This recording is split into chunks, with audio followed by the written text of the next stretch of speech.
Okay, before you get your pitchforks ready to come and lynch me, hear me out here. Let's turn this around. Other than, well, he Mario, so must be jumpy game. What argument is there for it being a platform? Today I want to take a look at Mario Sunshine, among some other games, to try to narrow down a definition of what a platforming game actually is, and why a lot of games do not actually belong in that genre.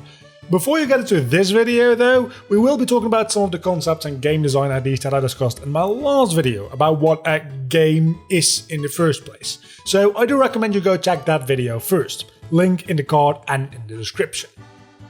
Okay, so what is a platforming game? Looking at our checklist of what makes a game, I think we can define a game genre mostly by looking at the obstacles and the fail states. I talked about those two things in the previous video more or less as if they're the same thing. They are related for sure, but there is a big difference. Let's go take a look at an example, shall we? And let's stick to the Mario franchise, just to keep things simple. All the way back in the first Super Mario Bros. For the Nintendo Entertainment System, World 1-1. Here you find yourself having to jump across a little gap, but what happens if you fail? Nothing really, you can just jump out and be on your way. This is an obstacle but doesn't have an associated fail state. It's just practice for an obstacle for something that is very similar later in the level. A gap with a bottomless pit. Now, if you miss this jump, you die. This is where Mario Sunshine comes back into play. Most of the jumping you do in this game is of the first category. You can fail the jump and nothing really happens. You have to retry the jump, of course, but there is no fail state for when you do miss the jump. Besides, you probably wouldn't miss the jump anyway because of the insane mid-air correction that Flood allows you to have. Later Mario games would all have a small mid-air adjustment mechanic, like the Luma in Mario Galaxy and Cappy in Mario Odyssey and so on, but Flood is on a whole other level. This is because the game isn't intended to test your skills from making precise jumps. It's designed for you to explore the world you find yourselves in and see how you can interact with your surroundings in order to get a shine in any given level, which sounds a lot more like an adventure game like Zelda than does a platforming game like the original Mario games. Matter of fact, the chance that you die in a 3D Zelda game from missing a jump are probably bigger than a Mario Sunshine, because in Zelda you'll have to deal with fall damage. So this means that, yes, the obstacles between you and the win states, in this case the shines, do require jumping, but they don't involve any sort of fail states. Unlike, within the same game, the sections where Flood gets taken away from you, meaning you suddenly have no more error for jumps at all, and if you miss a jump, it results in instant death. These are platforming levels, and the fact that they are included in this game really does go to show you how the rest of the game doesn't really have that much to do with platforming. These levels are often compared to a very similar looking levels in the indie 3D platformer masterpiece that is A Hat in Time, and that is no coincidence. Aside from some stylistic choices, this is the only thing it takes for Mario Sunshine to be used in this platforming game, because it is the only real platforming element to even find within Mario Sunshine. Even with this one game, we can see a huge difference in gameplay design between what is truly a platformer and what is an action-adventure game with a jumping protagonist. They feel much more at home in a much more technical game like A Hat in Time, where the controls and the mechanics around the jumping are so much more well developed and more responsive to either controls, however you want to call it. Because this game was made to be a platformer. I hope you're starting to see my point. Looking at both the control schemes and the core gameplay loop, Mario Sunshine is a game with platforming elements, for sure, but A Hat in Time is a platforming game. This all isn't to say that I think Mario Sunshine is a badly made game. It's awesome. And I certainly don't mean to say that I don't think it's a platformer just because it's easy. I feel another segue to an example coming. Do you feel it too? Yeah, it's example time. Rayman! Not the first game, because number one, it's a BS game, and more importantly, it's 2D. No, I want to talk about Rayman 2 and Rayman 3, because much like the 3D Mario series, I think one of these games is a platformer, while being easy, and the other one is a little bit more difficult, but largely not a platforming game. Can you guess which one is which? Leave a comment below. I am genuinely curious to see if I've made my point well enough by now that you guys can come up with the answer on your own.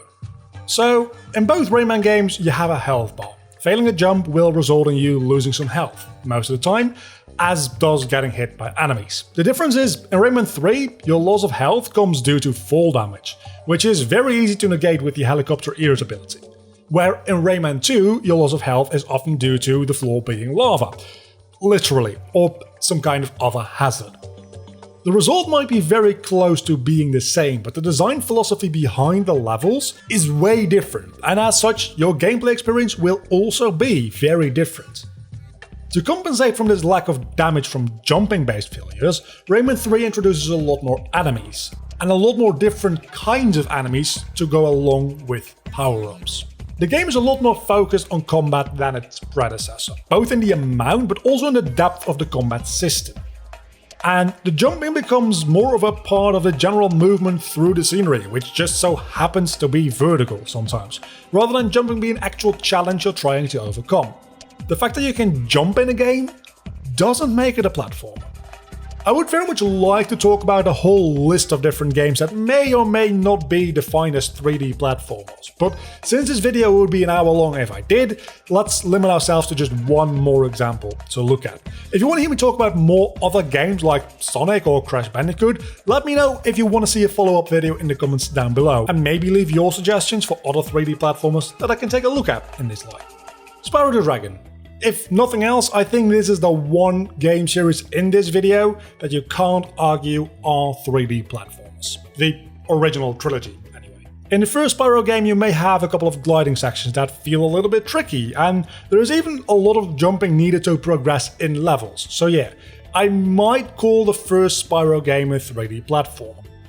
An easy one. But as I said before, it's not the difficulty of these jumps, it's about the gameplay purpose they serve. Where Spyro gets really interesting is the structure is really that of a collectathon game, with still a lot of platforming elements left over. Something which a fair amount of collectathon games end up scaling back on for the most part. The thing standing between you and progress in the game is having a certain amount of a specific collectible, whether it be gems, dragon eggs, or in Ripto's gateway to rage, orbs. Very rarely are these things hidden behind actual platforming challenges, and you could probably complete the game by mostly just finding the collectibles that just laying around and do no jumping whatsoever. Yet, the general progression through most of the levels, but also the overworld, which you need to do to get to the levels in the first place, has a fair few spots where I'd call it actual platforming. We're getting into a bit of a grey area here where it gets difficult to make a call. Still, I would say the main thing stopping you from progressing in the game is the amount of collectibles you have, and since those aren't hidden behind any kind of platforming challenge, I'm giving this game collectathon as its primary genre, with platforming closely behind. Luckily, things get a little bit more clear-cut from here. In the second game, it's even more apparent that collecting orbs has nothing to do with platforming, as are usually rewards for winning minigames that are usually totally unique in their gameplay compared to the rest of the game. The reason that I bring this all up is that Mario Sunshine 2 follows this logic, but to a lesser extent. Sure, some of the shines do require jumping, which, as discussed, isn't the same as platforming. Some of them may require actual platforming, but again, as I mentioned before, the fact that these are totally separate sections of the game should only strengthen my argument that the rest of the game, in fact, is an action-adventure collectathon, more than a platformer. Of course, any game can, and should, have more than a single mechanic. And games will blur the lines between genres a lot, and that is very much a good thing. The fact that Mario Sunshine does something slightly different doesn't mean that it's a bad game, it just means it's a little different. It's not like the game doesn't have any platforming elements to it at all. In the end, genres are more like boxes we make up to effectively communicate what a game actually is, so you can more easily choose from the start whether or not you're interested in a given game. They're a marketing term, not a design term. So, would I be upset if somebody gave me Mario Sunshine telling me it is a 3D platformer? No, of course not. It gets the point across, even if maybe it's not particularly accurate. If I called your phone a camera, I wouldn't technically be wrong. Yes, it is a camera, but it's only a small part of the device, not its primary use. Does that mean this whole video was pointless? To a certain extent, maybe. But I think for both game designers and us as consumers, it's not totally irrelevant to participate in these kinds of thought experiments. If for no other reason than it can be a lot of fun. And maybe, just maybe, somebody watching this is working on a game and gets inspired to think outside of the box. Mix and match genres together that at first glance may seem like a bad mix. Who knows? God, I hope so. Otherwise I just wasted a month of working on this video. If you like this video, you can show it by hitting that button down below this video. And do get subscribed, because I do want to make that follow-up video at some point with your feedback. For which I'll need feedback, so you know what to do. Go to the comment section, tell me why I'm wrong. Or maybe drop an idea for a video that you'd like me to make. I have a very fun idea about a video, about video game boss design, but I've always got room for more.